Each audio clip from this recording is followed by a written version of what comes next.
First of all, what you want to do is you got to make sure that your set screw is set properly. Right now you can see the arm when it's resting is sitting up. We don't want that. We want it to be flat. So back this set screw all the way up. Now the reason we don't want it up like it was is because you can actually damage one of the dies. Now I put it down, I pulled the set screw all the way in, and you can see the arm is completely flat. Now what I need to do is I need to back that set screw out again, but this time just until it hits that wall, maybe a half a turn past. So now I'm just turning that set screw so that you can see it's hitting against the wall here when the arm is down.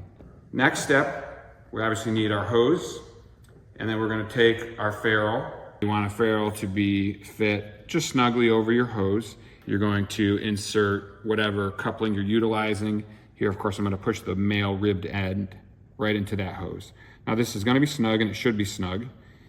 Now we need to decide what size die that we're going to utilize. There's the 5 different die sizes.